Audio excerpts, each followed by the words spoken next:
Hello everyone, this is Pilpoh and welcome to my Applied Energistics guide. Now my goal for this video is to convert a few people over to using Applied Energistics because it is really good for servers and single player worlds if you don't want to lag yourself out. So it's really well coded. It's like one of the best coded mods out there in my opinion when it comes to thinking about lag and how things affect your world. So yeah, I wanted to just try and convert some people over to using this. I know it's a little bit daunting. There's a few bits. So there's types when it comes to the disks, which you can store things in. And there's channels, which kind of put people off. But I'm here to put your mind at ease and say that you can get around those relatively easily if you follow a few simple steps. So I'm going to start off with a basic beginner's guide. And then we'll do some more like heavy thinking later on in this tutorial. So let's crack into it. Now, first thing you're going to need is a wooden crank and a charger. So if I have a look at the charger, it's just a bit of copper, bit of iron, and the wooden crank is a bit of copper and some sticks. Now, what you want to do is grab yourself a compass, put that in, and rotate the wooden crank. Now, what this is doing is it's charging the compass right there, and it will turn it into, oh yeah, I forgot this takes a little while. There you go, bit of lightning, and there we go. We've got ourselves a meteorite compass. Now the meteorite in your world, we don't have one in this world because it's super flat, but the meteorite in your world will basically look like this if you crack into it. So it'll be a big circle, and it should like smash into your world as well. But once you mine into it, make sure you keep some of the skystone because it's actually useful later on for the controller. But keep some skystone and you'll get this in the middle. Now this right here is the mysterious cube, and you also get some of the budding crystals right here. Keep an eye out for the flawless budding. Don't mine those if you want to continue on later on. But yeah, the mysterious cube right here, this is the thing that you are after to begin with. And I think I'm in... Okay, now I'm going to go back into survival mode. Mine this up, and you get all of the presses that you need for the inscribers. So that is, you've got the logic, the silicon, the engineering, and the calculation right there. You also get this thing, the guide from Applied Energistics. We don't actually need that, because if you've got anything from Applied Energistics that has a UI, it will have, in the top left, an open guide button, which is the exact same as opening the guide in your inventory. So yeah, just keep that in mind. You don't need the guide. Now I'm going to talk a little bit about the crystals right here. So what these do is they're just like amethyst, where with amethyst, when they are small like this, you mine them, you don't get anything. Whereas if they become clusters, they will give you stuff. So in this case, this one's a cluster. I'm going to mine it. And we get ourselves some certus quartz. I have got fortune, and fortune does apply. So this is like the max level fortune you can get in this pack. But it does apply, and we got 7 out of that. You can also do it right there. Now, the annoying thing is this chipped one, when it grows stuff over time, it will degrade and turn into a damaged. And then when the damaged one degrades, it will turn into a certus quartz block. Now, you can mine this up, and you can turn that into 4 certus quartz, but that's not a sustainable way of doing things. The highest one you can get that you can make yourself is the flawed budding crystal. But when you mine this one up, it turns into a chipped. And then if we place that back down and mine it up, it turns into a damaged. And then again, place that one back down, mine it up, it will turn into a certus quartz block. So you basically want to leave these alone. You could maybe pick up everything that isn't a flawless. Now, the flawless will never degrade, but it acts like a piece of amethyst, meaning if I just get rid of these two right here, if I was to mine this one, it turns into a flawed, and then, yeah, you can never use it and have it, like, always produce for you ever again. That also counts if you use, so on this pickaxe, I've got Silk Touch. I'm going to Silk Touch this. That's the thing you should never do. And it turns it into a flawed anyway. So you can't move these without turning them into like the lesser version of themselves. This one right here will forever produce some certus quartz crystals for you and the clusters. And right at the end there, I've got a automated way of harvesting from the flawless. So I am just going to pick up all of the ones that aren't, there you go, that aren't the flawless right there. And you do get a decent amount of certus quartz out of it, so it's worth doing that. So moving on, we're going to talk about the inscribers. These have changed a lot since back in the day. Back in the day, you could only put one thing in at a time, but as you can see right now, you can put multiple things in, and it will actually stack up on the side here. Also, if you'll notice, it says can be inserted from any side. So it's not sided anymore, which is very useful. Really good for automations. There's a few other things as well. There's an auto export button, so we'll talk about that later when we come on to completely automating this. But over here, you can see I put some silicon into the inscriber press silicon inscriber, and that gave us some printed silicon. We're going to need this later on. So there's a few different ways to get silicon in Applied Energistics, but the main way is by smelting up some certus quartz dust. Now, to get certus quartz dust, you can put it through an inscriber, just a piece of certus quartz, and you get the dust out of it. So using the flawless budding or some of the spoils that you got from the meteorite, you can turn some of that into some silicon. Make sure you check though, because some packs, if I have a look right here and I go to silicon, some packs have other recipes, like this recipe right here from Mechanism, really useful. And that is some sand turns into silicon in a crusher. So that's super useful, right? Because it means that all you have to do is automate some sand into a crusher. You get a load of silicon out of that.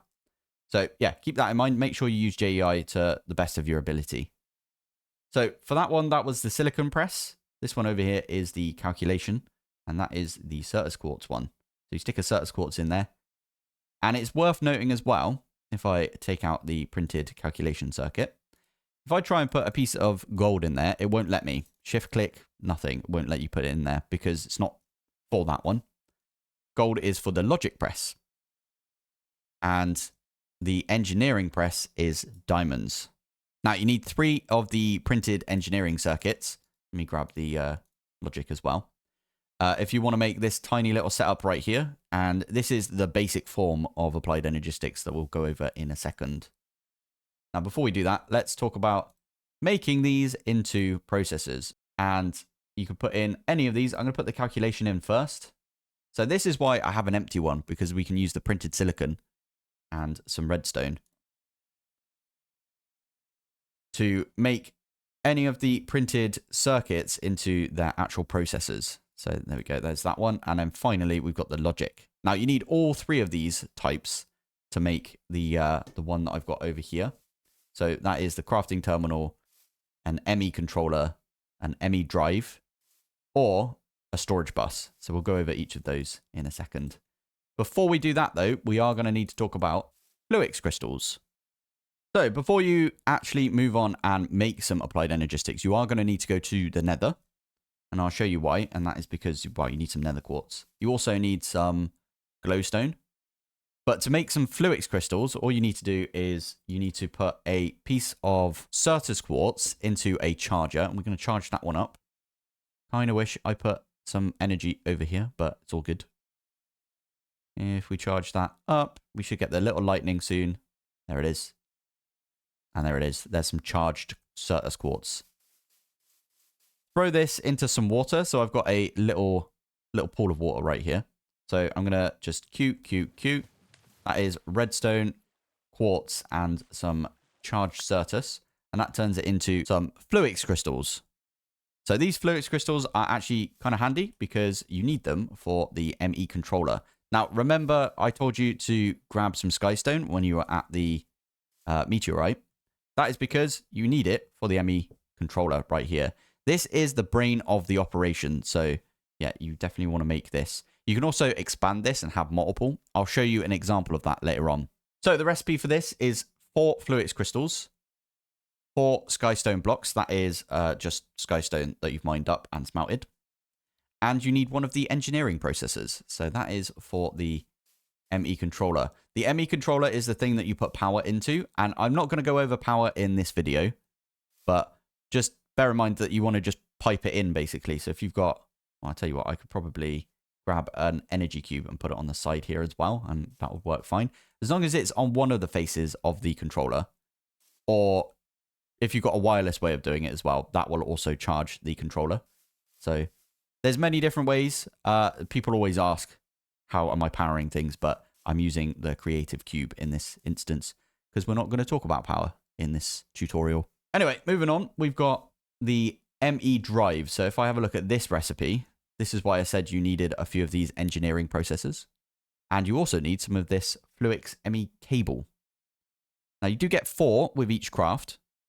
And you need some of this quartz fiber as well, which we will talk about later because this has got a really good use just on its own.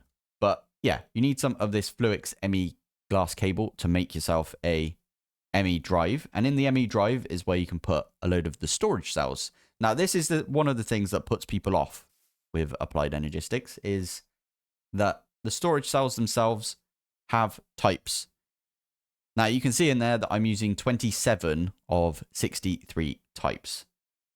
And that is because I've put basically everything from JEI from the beginning right here. I just started like chucking them over.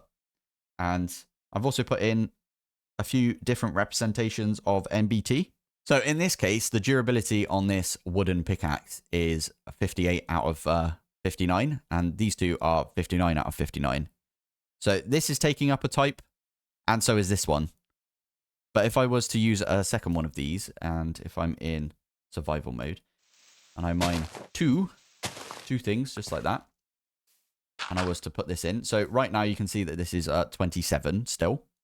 If I put this one in, it takes up another type, and is at 28, which is kind of annoying, but that's how it is. So make sure you have a think about NBT data.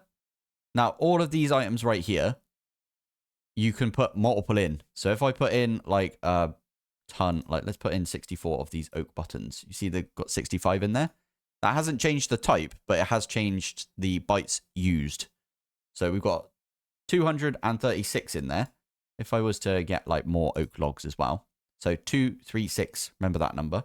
That is using 244. So that has gone up by a couple right there. So yeah, there you go. Now, that is one of the things that puts people off because if you want to just dump your inventory after a mining session into your ME system, then sometimes you run into this type issue where you've used all of your types, especially if you've got a mod pack that has like loads and loads of different things. Plus, like each one of these things right here, like even the stripped, uses up a different type to the logs right there. And as I said, NBT data, that does count as well as different things. Now, the funny thing is, if I use this, so right now, let's have a look again. 27. And still says 27. If I put this one in, still says 27 because these two can combine together because they are the exact same. They've got 57 durability. So that's where they sort of combine together and they use the single type together. So in this case, all I'm using is a Fluix ME glass cable. And I'm using one of the drives with a 1K in there. And I've got an ME terminal, which is basically like a big chest. So you can like pull out things like this, easy enough. Now over here, I'm using a storage bus. Now, if you've already got a storage system in place, you've got like an absolute ton of chests or something. And you've got a mod that like combines all of those chests together, or, you know, you're using like drawers, for example, that's a good one. Then you might want to actually connect up to that without pulling them all into your system, into some of these disks. And in fact, you can technically use Applied Energistics without using any disks whatsoever. I did that for a little while in my multiplayer series and it worked out quite well. But over here, we've got a ME storage bus. This thing has got a bunch of different options in there. You've got input and output mode. You can actually set that to extract only, meaning that we can't put anything in here. We can only like pull from this. So if I put this in here, for example, I can take that one out, but I can't put it back in. So if we go back to the storage bus right there, and we set that to insert mode only, that means that I can put this one in, but I can't take anything out, but it is in there. You can see it. So, and then finally, if we go back to the way it was, input and output, You put all of these things in, and you can see that they went into the chest up above there. So again, that is the storage bus. Really, really useful, and we'll have a couple of ways of using that later on. You can also put filters on this. So right here, you can put a filter in. So I could say, only allow engineering processors. And then I can't put any calculation processors in. Even if I do that, you can't see it because it's only allowing for the engineering processor. So let's put that back. Take that one off. We can have a look. We take both of those back out. So the crafting terminal, you can see right here, has actually got a crafting area for you. So in this case, let's put a piece of oak log in there. Let's say we want to do some oak planks. Instead of searching through all of your items that you've got, you can actually just click in JEI, press R to look at the recipe if you're in cheat mode like me, and then you can click move items and it will move it. So if you've got an absolute ton of stuff and you can't find your oak logs and you can't be bothered to type in the search bar for oak logs, then that is really, really useful. You can just take it out like that and either use it, or we can use it again for crafting table and so on and so on. Now, there's a concept when it comes to the storage buses and even the ME drives, and that is priorities. So you have to set things on a priority. So in this case, I'm going to set it to priority of 1. So the storage bus has got a priority of 1. Now I'm going to get another ME drive and I'm going to put it at the back here. I'm going to take the disk out of this one and I'm going to put it in this one. And now you can see we've got all of the items that were in this one. So if we were to take out this stripped spruce wood from here and we were to put it back in, just like that, you'd expect it to go back into the disk. But because this has got a priority of 1, you can see it's gone back into there. Now, we can actually set this to a priority of -1, let's say. So if we go right here, priority -1, that means that it will try and go everywhere else, because this is always set to priority of 0 to begin with. It will try and go everywhere else before it goes into the chest. Now, I'm going to do that the other way around. So if I do -1 in there, just like that. And I set this one here to 0. Not O, but 0. There we go. And now I was to put in the spruce strip log again. Of course, it will go in here, but let's say we, now that I'm in creative mode, let's say we like just pop all of these in like this. So that is now full up. If I was to put in this logic processor, well, it can't go in the chest. So it goes to the only other place it can, which is into this disk right here. So if I take this one out and I put this one in like this, the calculation processor, it does go in there because it wants to go here first. Priorities are really important, especially later on when you've got like a huge storage system and you want everything to go into your chest system instead of your disks, because disks have types and you want to make sure that you can get it all in here first.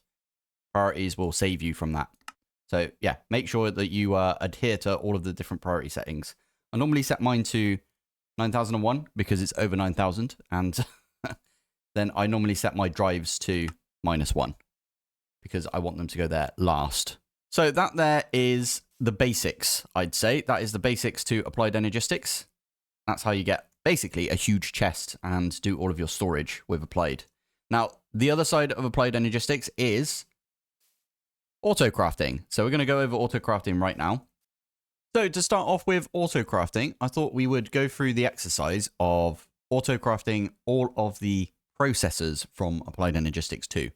So that is going to be the calculation processor, the logic processor, and the engineering processor. So first thing you need is one of these pattern encoding terminals. Now these things are basically made by using one of the crafting terminals. By the way, I didn't show you that before, but that's why you need a calculation processor. If you add a calculation processor and crafting table to an ME terminal, that is the one that we've got over here, then you can get yourself a crafting terminal. And then if you add a, I think it's, does it say it on here? Yeah, an engineering processor, you get yourself a pattern encoding terminal. So all you need is you need to place this down on a cable You need to add some blank patterns. Now, one of the first patterns you should probably do is a pattern for patterns. That's always a staple of the genre. But in this case, we're going to do the processors first, and then we're going to come back and we're going to do some regular crafting patterns. So first off, we've got the processing patterns right here. We've got a smithing table, we've got a stone cutter, we've got crafting patterns as well. We'll go over the rest of them later. We're going to focus on the processing patterns for now. But what we want to do in this case, I want to show you what happens if you use JEI to put some printed silicon, or do the recipe for printed silicon. So you can't encode patterns just by pressing the plus icon here. But the thing is, it sort of finds that there's a different type of silicon that it can use and puts that one in. And also it sees that it needs the silicon press and puts that in. But we don't need the silicon press because our pattern is literally going to be take one silicon and put it in with this, and you get yourself a printed silicon. That's literally the pattern. One silicon goes in, you get a printed silicon that comes out.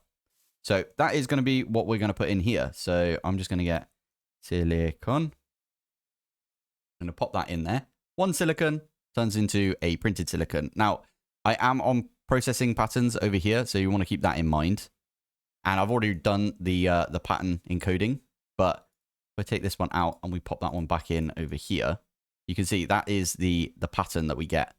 So one silicon turns into a printed silicon, and then we encode that.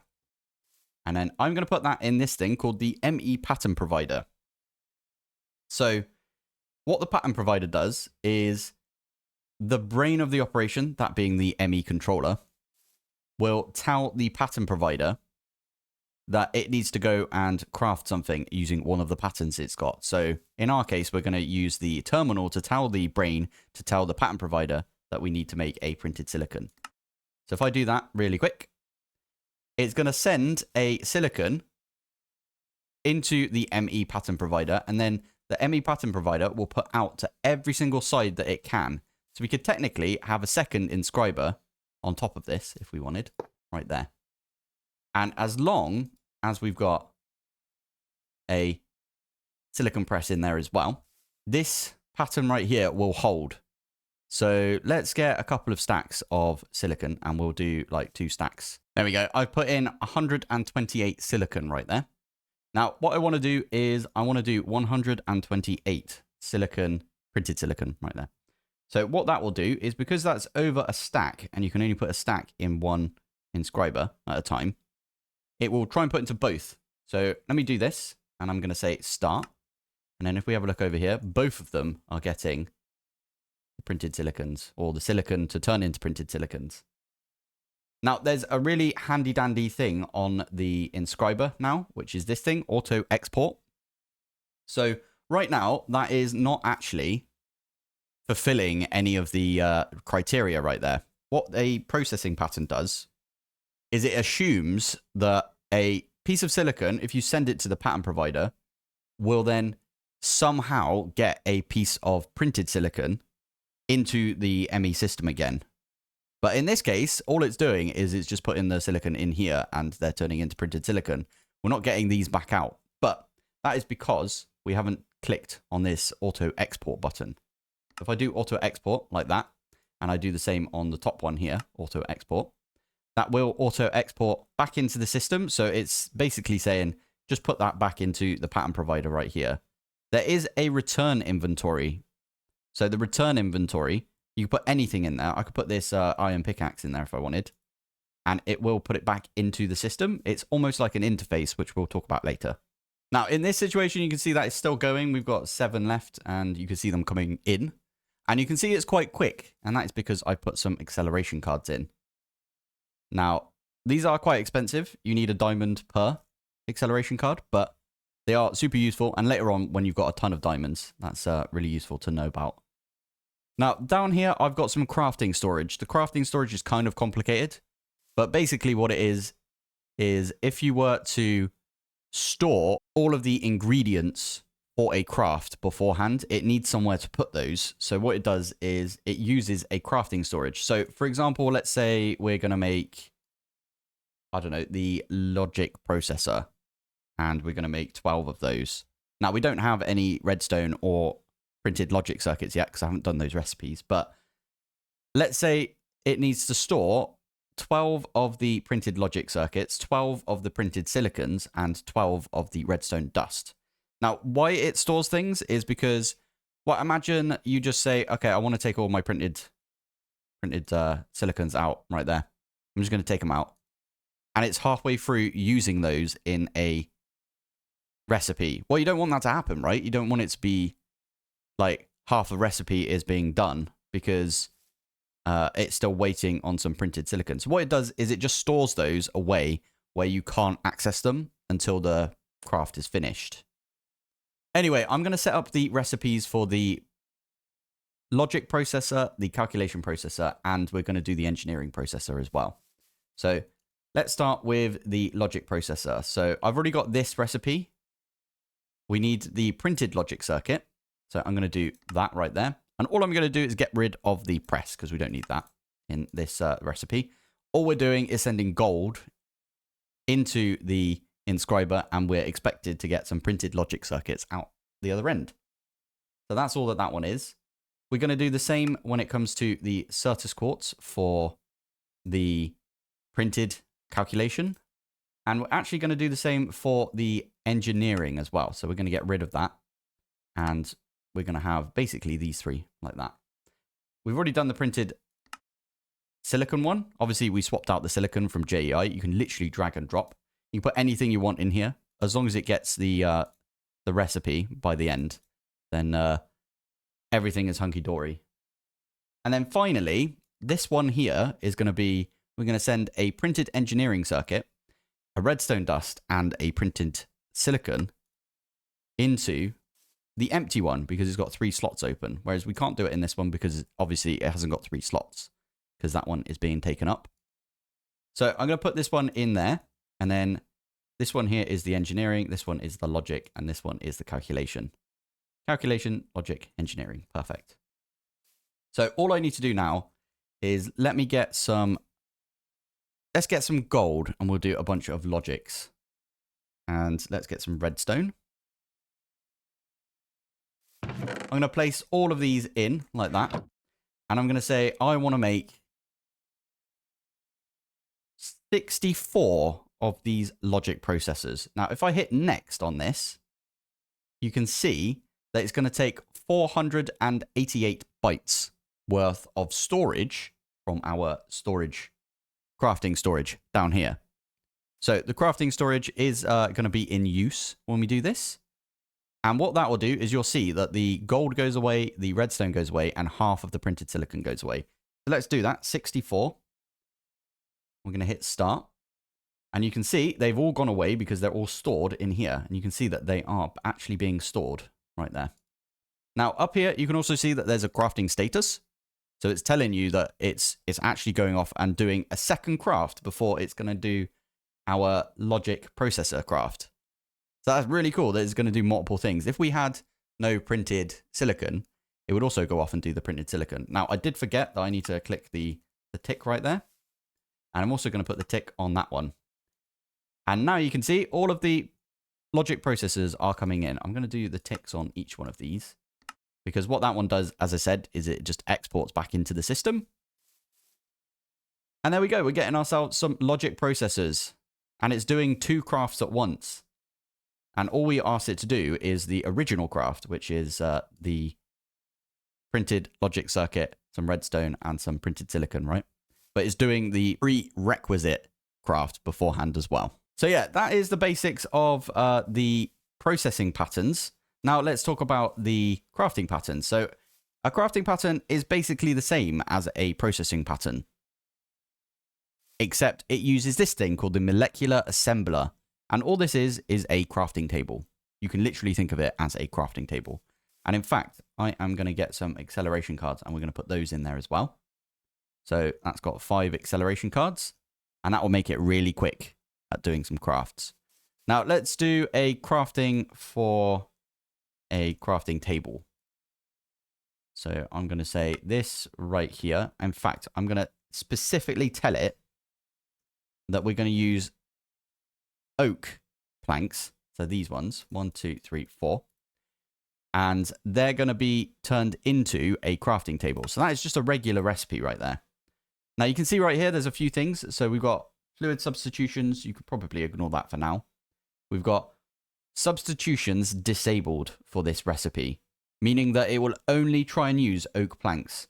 Now, if we do a recipe for this, I'll do a second one right there, saying substitutions are enabled. It will use any plank that we've got.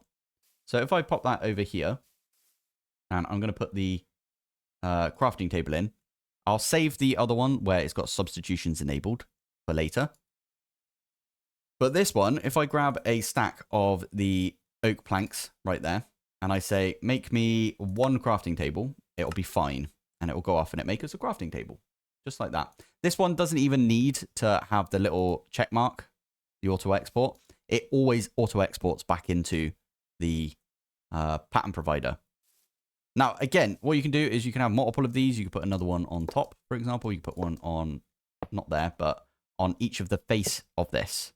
Just like that. I won't put one here because otherwise it will connect up to this. But I can put one there. And it will choose either one of these to do the craft. As long as it's empty, it will do the craft right there. Now, let's get rid of the oak planks right there. And we'll put in some spruce planks. And let's try and do another crafting table. And it won't let me because we haven't got oak planks. So what I'm going to do is I'm going to take that one out. I'm going to put this one in. And that is the one with substitutions enabled. Now, if I middle click on that, it's going to use the spruce planks because it can, right? So, super useful. These will get clogged up with all of the basic random crafts that you want to make so quickly. So, there's other mods which add like bigger versions of the pattern providers. And there's other mods which add like ridiculous multi-blocks, which I might go over in a separate tutorial. But for now, we're talking about base game applied energistics. So, I apologize in advance. This is where I bring my software development hat into the game. So again, I tend to try and use examples from software development. And in this case, I'm going to use the example of test-driven development. Now that is where you write a test and then you try and beat that test or, you know, make that test pass. And that is what you can do with applied energistics. Now in this case, we want to do a bucket and I'm going to say, make me one bucket. And it's like, yep, you're all good. You've got 3 iron available. That is the recipe. 3 iron turns into a bucket.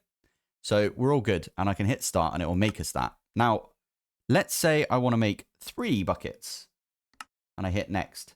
Now, I know that I don't have enough iron for this, but I want to know how much iron. So let's say I want to make 30 or 32. 32 is a good Minecraft number. I hit next and I'm like, oh, okay. I need to go out and find 88 more iron. Once I've got 88 more iron, then I know that I can make 32 more buckets. So it's super useful for doing that, to doing all of your calculations for you, basically. So if it's a really, really difficult craft as well, you could be like, oh, I need to make, so in this case, let's say calculation processes, 256. Cool, I need to go off and get 128 more silicon. I need, actually, we've got 128 silicon. We are missing 64 silicon. So we need 64 more silicon, 192 more certus quartz, and I forgot to go mining for redstone, so I need 256 of redstone as well. Really useful to use it in that way. That's the way that I like to use it. So yeah, I always try and set the recipe up first, and then we can come back later and do things with it. So yeah, that's the basics of the auto crafting right there. So you've got something which is putting into a machine, and then something that is putting into a molecular assembler, which is basically a crafting table. Now, the other two that were in the pattern encoder were the smithing table and the stone cutter. And you can actually use this. So in our case, let's say, I'm going to go find something. Tell you what, let's use the smithing template. So if I grab a smithing template and I pop that in there, and I grab some netherite. There you go, diamond chest plate. If we pop that one in there, it knows that that will turn into a netherite chest plate. So I can actually have that as a recipe. And if we run over to the molecular assembler, we can use that in the molecular assembler. So I'm going to pop these in, and we're going to say, make me a netherite chest plate. So to do that, we just click right here, and we say next, and go. And there you go. It actually went into the molecular assembler and gave us a netherite chest plate. So we can wear that whenever we want.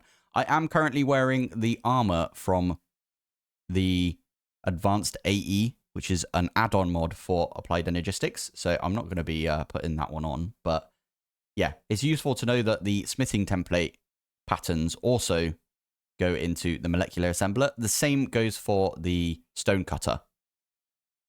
Now, I've got a little bit of a practical demonstration of how this can be used over here, the processing for the pattern providers. So the pattern provider is on top here of a furnace. Now, a furnace is sided, meaning that you can only put stuff in the top of a furnace. If you've ever tried to use a hopper and hop into a back of a furnace, it will always try and go into the fuel slot. So in our situation, we are going to do an export. So these are the two new things that we're going to introduce, an export bus and an import bus. And we're also going to use the pattern provider in this case. So I've got a pattern which is in here, which says 1 raw iron turns into an iron ingot. So you can see produces 1x iron ingot with 1 raw iron. Meaning that if you put a raw iron in here, and obviously this will put out to the side that it can, which is the top of the furnace. If it puts it in here, we're expected to get a raw iron out of here. So let's do, I'm going to say, get me 3 iron. Okay, on this demonstration, I forgot to put the crafting storage. But yeah, let's do that again. So 3 iron. And it will say, no problem, we can do that. So it's going to go over here. It's going to put 3 iron in here. But as you can tell, a furnace needs fuel, obviously. And because this is sided, the place that you put fuel is in the back. I think you put it in the sides as well, but I'm going to put it in the back. So I've got this thing called an export bus. And Applied Energistics does this really nice thing where if you get confused between export and import, look at the arrows that it makes. So export is an arrow going out. So it's literally pointing at the furnace right there. And an import bus, which is the one that's on the bottom here, is actually pointing into the cable, meaning that it's going to go into your system, which in this case is this chest. So an import bus and an export bus, these two will basically import and export from the system. And the export bus specifically, I have set to say, please export some coal. Now, if you don't put any filter in this, it will just not export anything. Whereas on the import bus, if you don't put any filter, it will import everything it can. So that's quite a good thing to know about. So in this case, let's grab some coal. So let's grab that from JEI. Just going to grab a bit of coal. And I'm just going to get 1 piece of coal. And I'm going to pop that in the system. And you'll see there's the coal right now. And it's disappeared because it's been exported into the furnace. Now I'm going to put the rest of this coal in. And we can see that, there you go, all of the coal is going to be coming in. This number is going to go up. Number 2, going to go up to 3, all the way up till this is run out of coal, or this is full up of coal. And as you can see, when the raw iron gets smelted, it will be pulled into the system via the import bus. So there you go. And that's been pulled into the system. And that has actually made us the 3 iron ingots that we requested. So we can actually take this and we can pop that over here, just like that. And if we say, let's make a bucket, so we can make a bucket out of the iron that we just made. And there is the bucket. I always like to use this as an example because not every pack is going to have like a ridiculous amount of machines and things like that. So yeah, using a furnace as an example, I always think is a good way of representing a pack that might not have loads and loads of mods. So there we go. As long as it's got Applied Energistics, that's what we're talking about today. So whilst we've been doing this entire guide, I've had this set up over here, which has been making us some certus quartz. So I'm going to take all of this certus quartz out because I want to show you what it does. There we go. So what this is doing right here is it's using a flawless budding crystal and it is generating some certus quartz. Now, this is kind of annoying, the way that this works, and I will talk about the growth accelerators in a second, because they've had a change recently, which is really good for us, but yeah. This is kind of annoying, especially because, wow, if I was to take off the storage bus filter right there, I'm just going to take that off. It's going to just mine it every single time that that grows, meaning that we'll get some certus quartz dust instead. But in our case, we want to get the actual crystals. Crystal. So I'm going to pop that in right there. So now, this thing here is not going to mine anything because it hasn't got any space to put any certus... Well, it hasn't got any space to put any certus quartz dust into the system right here because I have a filter. Now, this technically, right here, is called a subnetwork, meaning that it's not part of the main network. Now, if we have a look right here, the only thing that we've got on this network right now is we've got a quartz fiber. I told you we'd talk about that later. We've got the ME storage bus, the ME controller, the crafting terminal, and the Fluix cable right there. And that is basically, if we slice off everything right here, it's just this little setup that we've got right here. So we've got the storage bus, which is right up there. We've got the crafting terminal, which is here. We've got the Fluix crystal glass cable here, and we've got the ME controller. Now, what the quartz fiber does right there is it transfers power, but not data, just power. So this system is currently powering this system over here. Now, what the growth accelerators do, and the growth accelerators are made using Fluix crystal block and a bunch of other stuff right there. These things, if you give them power, it has to be either on the top or on the bottom. They've got their little doots on the top and bottom. The sides, you can't actually like put, if I do this, they don't connect. So you can't put any power into the sides of these. But what you can do is you can put the growth accelerators all the way around a flawless budding crystal. You can even do it on a flawed budding crystal and it'll be fine. But obviously that will make it like degenerate a lot quicker than it would normally degenerate because obviously it's being forced to update. But what this does is it updates the flawless budding crystal over and over and over as quick as it can. And it speeds it up. That's why it's called a growth accelerator. It's accelerating the growth of the certus quartz right there. The buds that come off of this flawless budding right here. So because this is a subnetwork and the only storage that this subnetwork has is this storage bus, and the only thing that is allowed to store in the storage bus right there is some certus quartz. That means that the annihilation plane, so this is one of those things that I was talking about earlier. There's an annihilation plane and a formation plane. So what the annihilation plane does is basically it just breaks. So it's the breaker. So it will break anything in the world, mine it up basically. So that's going to mine it up, and it's a bit like an import bus over here. So it's going to just pull it into the system, whereas the formation plane is the opposite.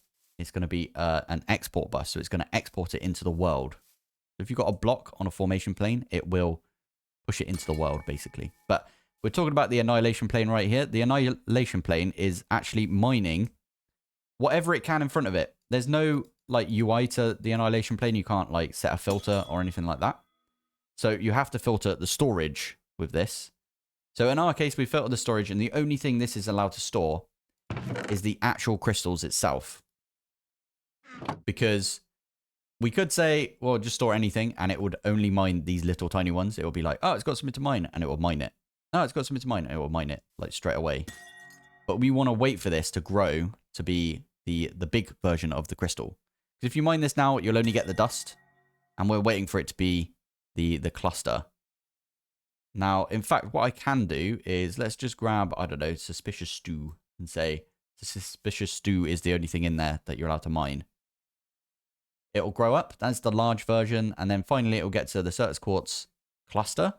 This is the only thing that gives you certus quartz, like the actual crystals. The other ones give you the dust instead. So now let's put the certus quartz back on there. And it will mine it because it's like, oh, I can mine that and get some crystals out of it. So this is a really good thing to do when you're first starting off with Applied Energistics. because certus quartz is a bit of a pain otherwise, and you'll find yourself like running out of certus quartz all the time. Whereas if you've automated it early, you could see that when I first looked in this chest, it was full up.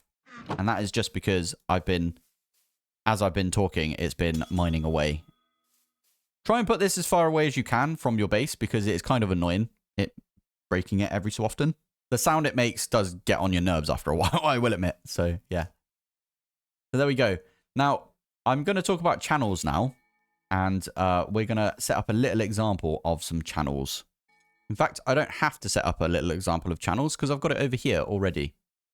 So this right here is actually using 9 channels. And it says it right there, 9 channels.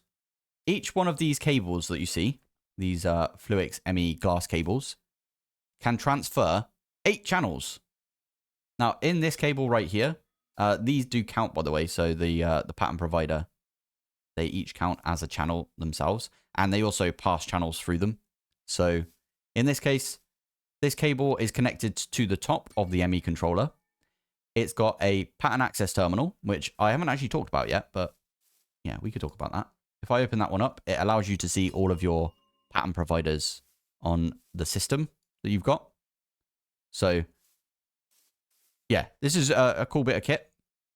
But basically, we've got the pattern access terminal. We've got the crafting terminal back there. We've got the storage bus. So that's 1, 2, 3. We've got a pattern provider here. So that's 4. And then 5, 6, 7, 8. So that's 8 channels that are being used on this one cable. This cable can only do 8 channels. So in that case, in this case right here, we have maxed out the amount of channels that can be on this Fluix cable. Now, I am going to give you a better representation of that, and that is because I'm going to break all of this, and we are going to get ourselves a Fluix ME smart cable. Now, if I plop this down, it's actually got on there how many channels are being used, and it's so good for literally this. I'm just going to pop these down like that. I'm also going to put storage back on like that, and you can see all of the channels are being used. Now, if we have a look at it from this direction, in fact, if we had another cable, like right here, 0 channels are being used off of this cable here. But that's because that's coming from this direction. If we add one more to here, so let me get another pattern provider and put it here. You'll see it still only says 8 channels, and that is because we are missing a channel. And because we're missing a channel, I think this one, actually, I think it's the one right on the end. Yeah, this one over here is not going to work, which is our silicon one. So now if we try and do some silicon, so let's, I don't know, let's make another silicon right there. It's going to just break. Well, it's not going to break. It's going to be like, I can't do anything because I haven't got a channel. So I'm not allowed to send anything over here. Whereas if we break this at the back there, it will actually go off and do the craft for us, because that is no longer missing a channel. So channels are kind of annoying to begin with, but when you get your head around them, they are relatively easy to understand. Now, I'm going to use this one over here because there's a bit of space. If I put this one here, this can only do 8 channels. So all of the little tiny diddy ones, so the Fluix ME glass cable, there's like different colors as well of the cables. So I'll show you that real quick as well. If I put this one down, and then that one connects to itself. It also connects to the regular version of the cable. But if I was to get like red ME cable, for example, where is just the cable? There it is. So if I get this one, for example, and I place this one down right next to the white cable, it's not going to connect. But it will always connect to the regular version, the one without any like color on it. So yeah, that's quite useful to know, especially later on when you've got like an absolute ton of cables. That goes for all of the different types of cables. So there's this Fluix smart cable. Well, there's the red version, and then there's, you know, the white version and stuff as well. So let's grab, there we go, a couple of different versions of the cable. I'll show you that just now. There you go. They're not going to connect, but that one does connect to the regular Fluix ME smart cable. So this one right here can only transfer 8 channels. And you see on there, it says 0 out of 8 channels. This up the top here, by the way, is called Jade. It's another mod, which you might not have. But I highly recommend it. It's very good. But each face of the ME controller can actually do 32 channels. And that's where these dense Fluix cables come into play. So these dense cables can actually output the full 32 channels from each side of a ME controller. So in this case, you can see it says 32 channels. So I'm going to get rid of that one right there. We're going to run this one all the way out. And if I were to get one of these cables right here and run this over, I'm actually going to use pattern providers as an example, just because it does show. If I place that one down right there, it says 1 out of 8 channels. And then if we have a look on the dense cable right there, it says 1 out of 8. Wow, 1 out of 32 channels it says for this one. Because we can place this one here, this one here, this one here, put one on each of these. All of these say 1 out of 8 channels, 1 out of 8 channels, 1 out of 8, 1 out of 8. This one over here, we put a second one down and it says 2 out of 8. But on the dense smart cable, it says 5 out of 32 channels because it can connect to all of these. Now, it's worth noting as well that if we were to go and grab an import bus, for example, we can have an import bus which goes, I don't know, on top of this cable right here. But we can't have a import bus that goes on any of these cables, any of the dense ones. So you always have to use a small version of the cable to put either the import, export. Funny enough, exception to the rule, you can put these pattern providers on a dense cable right there. It's just a weird thing that can also happen. But you cannot, if I were to run over here and turn this into the flat version of the pattern provider, you can't put this one on there. It just won't work. However, you can put it on this one right here. And that will use a couple of channels. Now, channels do look daunting because you can only do a certain amount of things. And especially when you're trying to set this up over here, I actually had the crafting storage on the back here for a while. And if I get rid of that one at the bottom and we have a look, it actually makes it so the last one over here is missing a channel because it's being used on the same smart cable right there, which is why I had to put it at the bottom instead. And that uses a different face, and it also uses a different set of channels. Now, you can have 32 channels on each one of the faces of this, but you can also make a big version of this. Now, if we were to put some power into this, in my case, I'm just going to use a creative energy cube. I'm going to pop it there. This is going to light up, and now you've got more faces, meaning more channels. Now, there is a fantastic guide from KSAW 00, I think it is, KSAW 00. Yeah. Commenter on my channel for quite a while. They've got a really, really good guide on the AE controller and the way that you can get a ridiculous amount of controllers in a certain area and use P2P.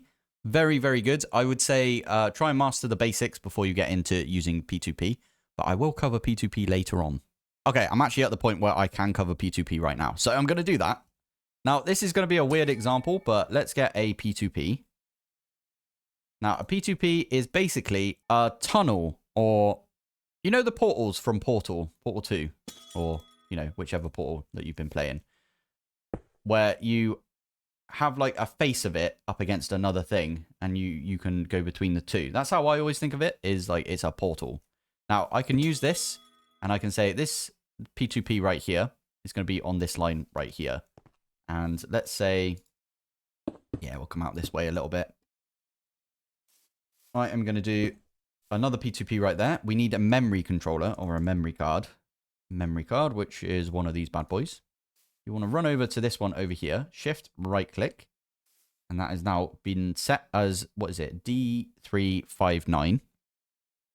And it says channels carried is 0. Now, if I pop that over here and I right click on that one, that is basically a portal to the face of the controller over there. So if I use a ME dense cable and I come off of that right there, and I were to, I don't know, put a cable down, and then we put pattern provider, import bus. That is 3 that are coming off of there.